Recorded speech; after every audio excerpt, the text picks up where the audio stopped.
wanted to know more about the LSAT-Flex. I saw that LSAC has moved to like online testing. So can you just give like a little background on the LSAT-Flex? Yeah, sure. So the LSAT Flex is the most recent change to the LSAT over my career. For those who don't know me, my name is Steve Schwartz. I run the LSAT blog. I also host the LSAT Unplugged YouTube channel and podcast. Been teaching the LSAT since 2005, and this is by far the biggest change I've seen over the course of my career. First, it went digital on a tablet last year, but now in 2020, as a result of the pandemic, they've had to move it online. They couldn't do it in person, so it's now 3 sections, not 5, and you're doing it at home from your own computer. So big change compared to what most did it as in the past. Did you do it on paper? Yes, when I took it, it was on paper, and I was very grateful for the paper. People like, I might be old fashioned, but I'm like a real pen and paper type person. Like I took a final today and I printed out the entire final because I just like having it. So my next question would be, so you said it's 3 sections. Which sections did they do away with? So they did away with the experimental section and one of the 2 logical reasonings. So it used to be you had 1 games, 1 reading comp, 2 logical reasoning sections, and 1 unscored experimental section. They boiled it down to the essence, 1 of each of the 3 types. That's it. And the real reason is bathroom breaks. If they had it more than 3 sections, they'd have to give you a break at some point because that's already 2 hours. So right.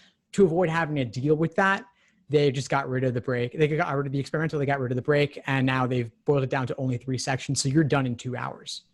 Sounds great. So the writing section, not on there anymore, I guess. Yeah, so the writing, they actually removed that back in June of 2019. Okay. It's not done entirely, but it's a separate sitting. So separate testing session. They actually moved that online back in June of 2019.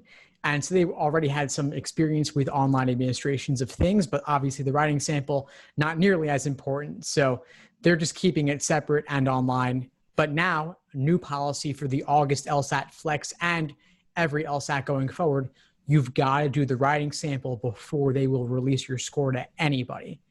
Wow. People just weren't doing it. People were forgetting. And now they are putting some skin in the game to make sure you do it. Okay. So how long do you see us using LSAT Flex? I see it going on forever. I don't see a reason to move back on it. I mean, there are so many logistical issues with doing it in person already. And now, especially during COVID, it's even if you could do it in one part of the world, you still can't do it in a lot of other parts of the world. And one thing we cannot do these days is plan. Like we cannot assume that things are going to be smooth sailing a month from now. But some things you can't look at the forecast that day and decide. You've got to know far in advance. And so the safer route is just assume it's got to be online. That way you're not going to have to switch anything last minute. And so they've worked out a lot of the kinks over the past few Flex administrations. And obviously there's logistical issues doing anything either in person or online, but they're going to get better and better at doing it online. And I think that'll be the long term. So I've had a couple questions about like the benefits of using old exams. Will those old exams still be beneficial with the test being online? Like, yeah, it's still the same content. The content is going to still be relatively the same. Yeah, there's no changes there in terms of difficulty or in terms of question type. So all you've got to do is make sure that when you're doing a timed practice exam simulating things, do 3 sections, don't do 4 or 5 if you want to mirror it as closely as possible. Okay. And so someone heard that the August exam might have a score preview or something of the sort. So is that a thing? Will the August LSAT Flex takers be able to see their projected score after they submit their LSAT? That's a great question. So that is one of the new policy changes specifically for the August Flex and moving forward as well. So like I said, the writing sample, you got to do that before they reveal it. That's a new policy. This score preview is also a new policy. But the thing you got to know is that it's only for first-time test takers. So if you took it before, whether you canceled or you have a score on record, whether you took it as a flex or a digital or a paper, you're not a first-time test taker anymore. So this is only for people who are totally new to taking it. You get to see your score before deciding whether to cancel. And there's fees associated. It's $45 if you decide beforehand, $75 if you decide afterwards, and only for those first-time test takers. So it's good to reduce stress. But since law schools don't average multiple scores anyway, it's not a huge deal, even if you kept the score on record. Okay. And so another question I had was, if a student canceled a score, will it show up in their list of scores that go out to the schools? Yeah, so it's on the record as a cancellation, but it's no big deal to cancel your score. I mean, if you have 5 cancellations, that looks a little iffy, but just having 1 or 2 is not a big deal. Okay. So this is more of an admissions question. I don't know if you might be the right person to ask, but supposedly some schools this cycle are waiving the LSAT. How true do you know that to be? That list of schools would be very, very tiny because of the LSAT-Flex. Well, yeah, because the Flex came along. So there was no reason, if they'd never replaced it with a Flex, that would be a big problem, because then it's like either take the GRE or don't do anything. But law schools need applicants and applicants need to apply. And so luckily LSAC came through. Normally I'm very critical of them, but in this particular case, they did a pretty good job getting out fast. And obviously there's been issues, but compared to some other places like the MCAT, which never really got it together, at least the LSAT, they did figure it out and have something. So there might be 1 or 2 schools that are doing something radical, but for the most part, they're all just saying, okay, we'll take the Flex. And since it's online, you could do it from anywhere, really. So there's no reason not to do it. Even if you don't have a good home environment to do it, they'll set you up with a hotel, or they'll reimburse you for a hotel. They'll set you up with a device to take it on. So also really they're making it accessible. Okay.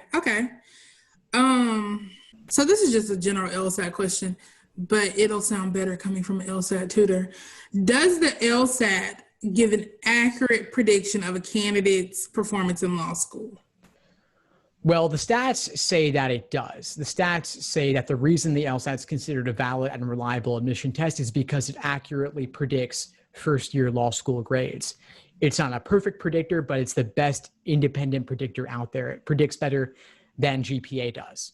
And LSAT and GPA put together are even stronger than either one alone in terms of predictive value. And there's importance in that, because if you go to 1 year of law school and then flunk out, you just wasted a year of tuition, didn't have a whole lot to show for it. It's not like it counts a third of a law degree. So you got to finish it all the way through to earn anything out of it.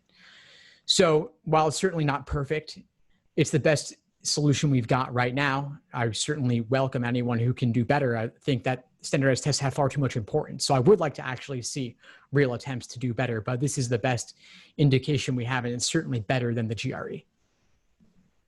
I haven't taken the GRE, so I have no opinion. So will the LSAT Flex be inherently easier because it's shorter than the original LSAT?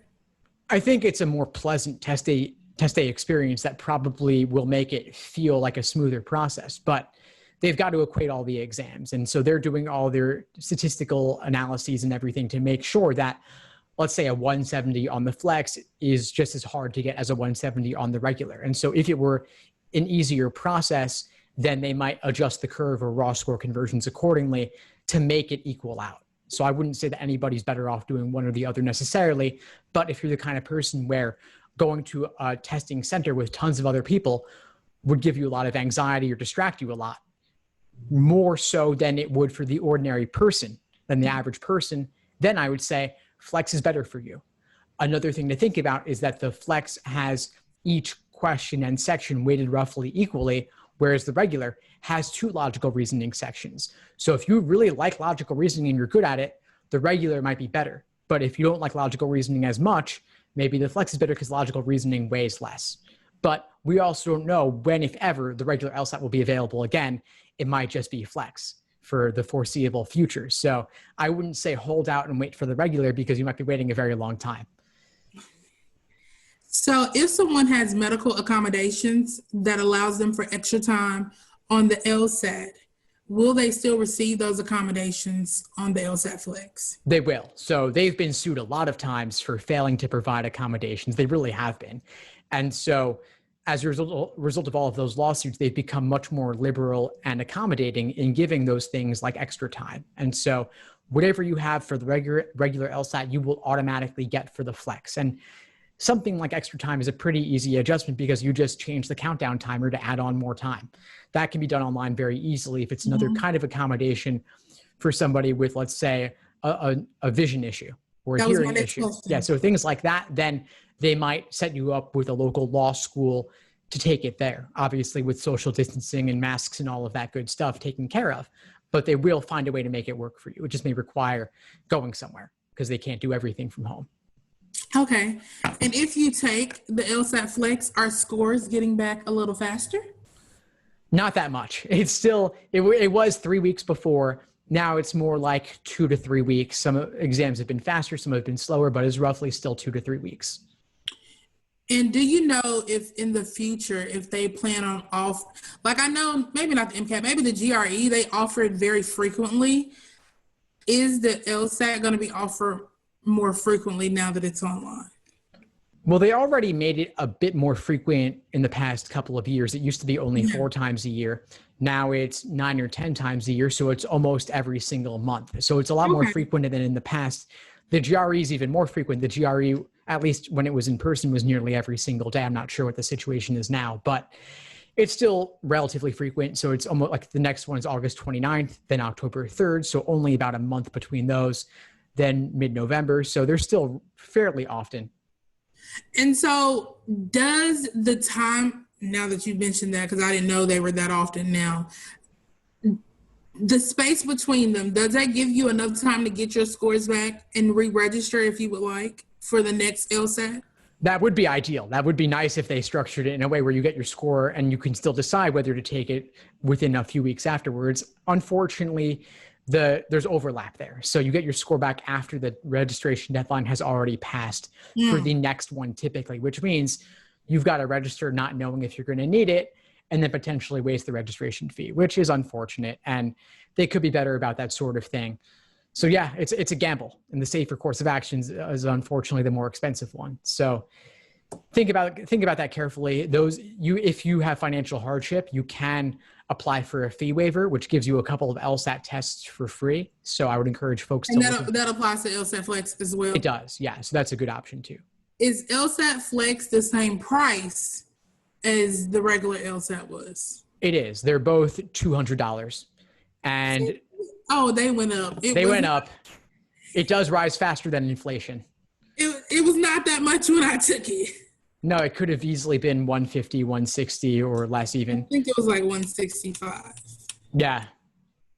Oh, wow. Yeah, that's definitely possible. I've seen that price in the past. And then with the score preview, it's even more. So if you opt for score preview, which anybody nervous about the LSAT is likely to want to do at least, right, that makes it another $45 or another $75. And I think a large percentage of people are going to take advantage of that if they can, because nerves, why not? Right. This is an actual one instead of the practice ones you've been doing. Yes, people are going to want to know. Okay. I think that's all my questions.